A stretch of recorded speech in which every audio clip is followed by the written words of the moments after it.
Bueno, bienvenidos a un nuevo video de seguimiento del servicio de Telegram de Boa Alliance. Antes de iniciar, como siempre, recordarles que esto simplemente es una opinión que parte de la experiencia de Boa Alliance y que no debe ser tomado como una sugerencia de inversión específica. Bueno, antes de arrancar con esta semana, revisemos el track record que no lo habíamos hecho de lo que pasó el mes de febrero. Entonces, rápidamente pasemos sobre esto.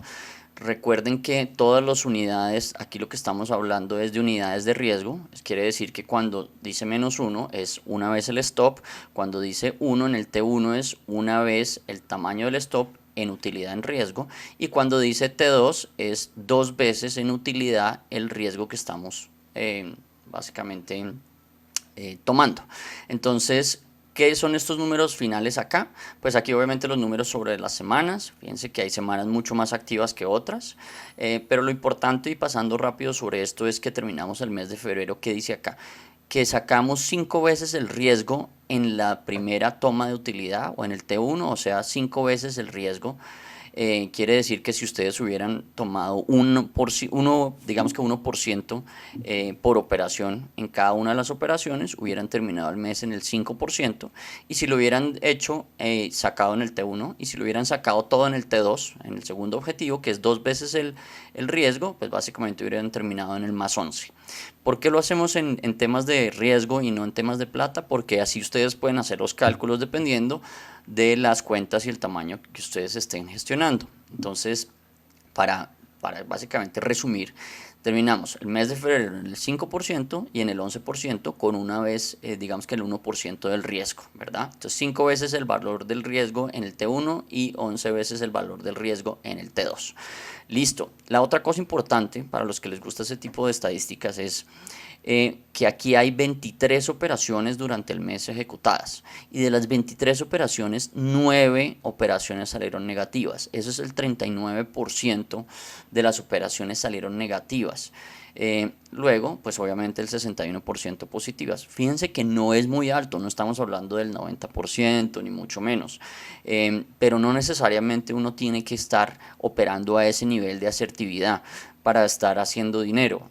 Fíjense que la gestión de riesgos siempre será mucho más importante, y como nosotros siempre decimos acá, es más importante tener un nivel de asertividad más bajito y depender más de la gestión de riesgo, porque cuando la metodología no les esté funcionando, siempre ustedes van a poder apoyarse en el tema de gestión de riesgo. No les sirve de nada estar operando a un 90% de efectividad, porque el mercado es totalmente dinámico, y cuando cambie el mercado, ¿qué va a suceder? Que la efectividad se les va a caer muchísimo, y en ese orden de ideas, ¿qué va a pasar? Que si ustedes no tienen una buena gestión de riesgo, van a salir en negativo. Entonces es mejor tener buena gestión de riesgo y menos, digamos que tamaño, digamos que nivel de asertividad. ¿Ok?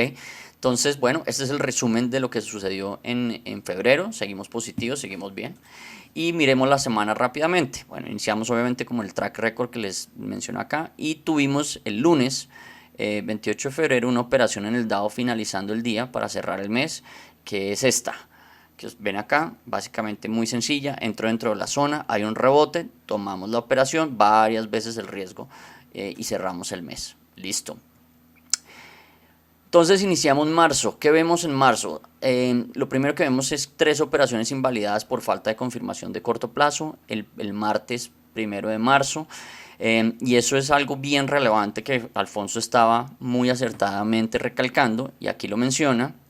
Fíjense que todas estas gráficas en las cuales estos son puntos de, digamos que señales de compra, pero no se validan porque el mercado sigue derecho y pasa la zona de largo plazo, el que estaba diciendo básicamente, recuerden que no necesariamente tenemos que comprar cuando el mercado llega a la zona de largo plazo de compra, o vender cuando llega a la de venta.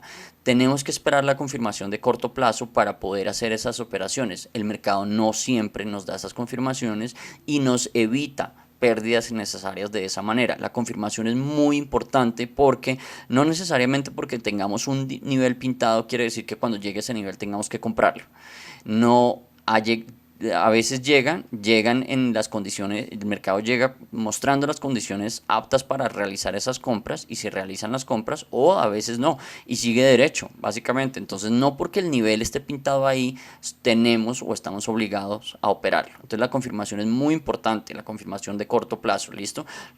Fíjense que pareciera que no fuera así, pero es muy importante y no se salten estas confirmaciones. Ahora, ustedes también podrán tener unas confirmaciones propias con las cuales obviamente operar. Pero eso es básicamente lo que él estaba resaltando, y este día nos evitamos 3 pérdidas simple y llanamente esperando las confirmaciones de corto plazo. ¿Listo? A veces el mercado llega a la zona, no tenemos la confirmación y rebota y salen operaciones positivas. También tenemos que ser capaces de dejarlas ir y no estar persiguiendo el mercado. Fíjense que es más lo que nos evitamos que lo que realmente ganamos. Entonces eso en cuanto al martes. Esta semana fue bastante rápida. El miércoles, ¿qué teníamos? El miércoles teníamos anuncio de Fed. Y él precisamente, Alfonso, otra vez estaba mencionándonos el tema de la volatilidad y del riesgo. Fíjense que lo que está mostrando acá con esta gráfica es que acá él decía, miren, esta es la vela después de que habla la Fed. ¿Y qué sucede con esta vela en el Nasdaq, por ejemplo? Que este es el caso.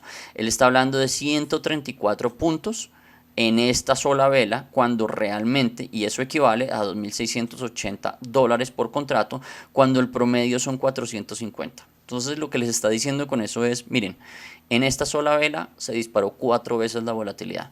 Traten de no ser héroes y operar en esos momentos. Yo sé que es chévere uno poderle cortar los amigos a veces, pero la realidad es que generalmente eso va básicamente a ir en contra nuestra. Entonces traten de no operar en estas condiciones de mercado. No tiene sentido, y eso es lo que él muy acertadamente nos estaba comentando con eso.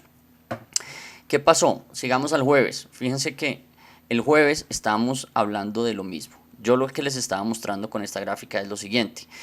Miren que esta gráfica es de 1 minuto, que nunca las mostramos, pero las sacamos porque no las usamos ni siquiera para operar, pero las estábamos mostrando para efectos de este ejercicio. Miren que de acá a acá son 25 barras, número de barras 25, eso quiere decir 25 minutos obviamente, y el valor de lo que se movió en el eje Y, que es en el precio, es $4,47. Eso quiere decir que son 447 puntos básicos de riesgo o de movimiento, de volatilidad. Eso es una barbaridad. En 25 minutos eso es una barbaridad. Luego, cualquier movimiento que los coja en contravía los puede acabar la cuenta. Tengan mucho cuidado, respeten los stops.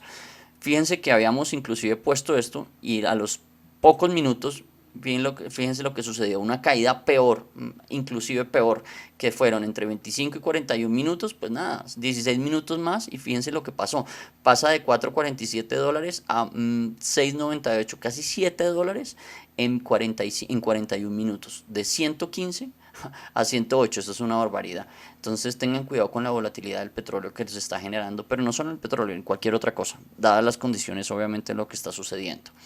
Y aquí, bueno, este video, para los que no lo habían visto, pues es interesante, se los recomiendo, está puesto en el canal de YouTube de Boa Alliance y en el canal de Andrés Manija, y ese video habla sobre el proceso del petróleo en los últimos 12 años, del 2012 al 2022, y se van a dar cuenta de todo el ciclo de venta, rotación a compra y cómo llegamos a los objetivos del petróleo de 105 y 110 que veníamos hablando desde antes de la pandemia. Entonces, bien interesante que lo revisen porque habla de básicamente una década, y uno creería que estas cosas no se dan en una década, pero se dan. Entonces, fíjense que los flujos, la relevancia de los flujos es tan importante en el corto plazo como en el largo plazo.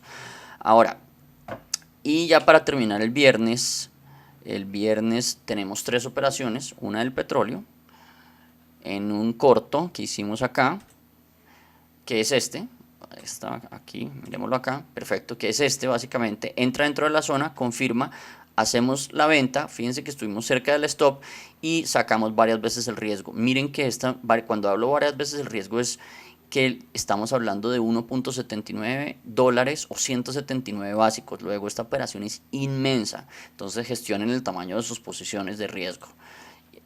La otra operación ganadora fue la de la libra, que es esta que les voy a mostrar acá. Esta libra entra dentro de la zona, rebota, tenemos la confirmación dentro de la zona y tenemos la operación, 2 veces el riesgo, maravilloso. Divisas terminando la semana, Y la última cosa que les queríamos mostrar acá es esta operación que nosotros decidimos no tomar, pero que es una operación válida y que obviamente cuando ustedes hagan sus testing les van a suceder este tipo de cosas. ¿Por qué decidimos no tomarla? Esta es una operación que ya había dentro de esta zona. Fíjense que dentro de esta zona el mercado ya había testeado varias veces, una, dos, y venía por la tercera vez. Y el mercado, nosotros decidimos básicamente no coger esta operación precisamente por esta situación. Y el mercado, fíjense lo que hace, baja, toca el mínimo por debajo de esta, digamos que de esta estructura, y tocando el mínimo se genera esta operación que ustedes ven acá. Entonces mire lo que sucede. Cuando viene a tocar el mínimo vienen ventas, pero hace una rotación hacia compras o acumulación, toca el mínimo y se dispara. Y esto es una operación válida que deberíamos haber tomado, pero no decidimos cogerla porque lo que les dijimos, básicamente llevaba muchos testeos ya dentro de la zona y decidimos no tomarla. Teníamos una semana suficientemente buena como para no decidir no hacer esto. Sin embargo, eso va a suceder y en los testeos ustedes van a tener diferencias entre el track record de lo que ustedes hacen y obviamente entre digamos que los resultados de las operaciones reales que tengan en las cuentas. A veces va a ser para bien, a veces va a ser para mal, pero ténganlo en cuenta, el track record no necesariamente es igual a los resultados que ustedes tienen en las cuentas por este tipo de operaciones o por este tipo de decisiones o por simplemente por digamos que otros factores operativos que también suceden en la vida real. Entonces esto es muy importante que lo tengan en cuenta. Entonces cerramos la semana con 3 operaciones positivas y básicamente ese es el resumen. Sin embargo, acá hay algo interesante que les quiero mencionar y es esto. Aquí en comentarios hay dos cosas. Lo primero, hablar del tema de la paciencia. Fíjense que, y no desconocer las circunstancias en las que estamos operando. ¿A qué nos referimos con esto? Alfonso y yo veníamos hablando toda la semana sobre este tipo de cosas y es, obviamente estamos operando en unas circunstancias terribles, ¿cierto? Con unos eventos geopolíticos terribles y en estos momentos lo que uno más puede hacer es refugiarse en la robustez de la metodología en la cual uno esté operando. ¿A qué nos referimos con esto? Estamos en medio de unas circunstancias muy particulares y que la metodología se esté comportando de una manera tan estable habla muy bien de la metodología y sin querer echarle flores, la realidad es que lo que queremos mencionarles con esto a ustedes es lo siguiente. Cuando ustedes hagan sus testings y sus temas de metodología para ver cómo se comportan, recuerden incluir periodos muy complejos para que cuando ustedes vayan a la realidad y las condiciones mejoren, tengan unos resultados lógicos y buenos. Fíjense que estamos operando en medio de una guerra básicamente, ¿cierto? Y de condiciones muy volátiles y la metodología está cumpliendo con varias cosas para la cual fue creada. Primero, protegernos frente a la alta volatilidad, no operar, no sobreoperar en términos de número de operaciones, no estar operando simple y llanamente porque vemos unos movimientos impresionantes en el mercado que obviamente uno se le abren los ojos y dice, uy, me hubiera podido hacer tanto acá o tanto acá, pero la realidad es que eso es un espejismo como alguna vez lo dijimos porque asociada a esa utilidad pues obviamente viene un riesgo. Entonces, fíjense que estemos mostrando estos números y esta rentabilidad en estas condiciones tan complejas habla bien de la robustez de la metodología. Entonces, dos cosas. Primero, desarrollen metodologías y testeos muy probados en circunstancias muy difíciles y como lo recomendaba Alfonso en los lives que hicimos es acuérdense que cuando hagan esos testeos, hagan stress testing y multipliquen las pérdidas que ustedes generan en esos testeos de manera que cuando vayan a las condiciones normales de mercado, pues tengan sorpresas positivas y no sorpresas negativas. ¿Ok? Entonces, con esto queremos dejarlos y bueno, ya nos veremos en el próximo video. Les agradezco mucho.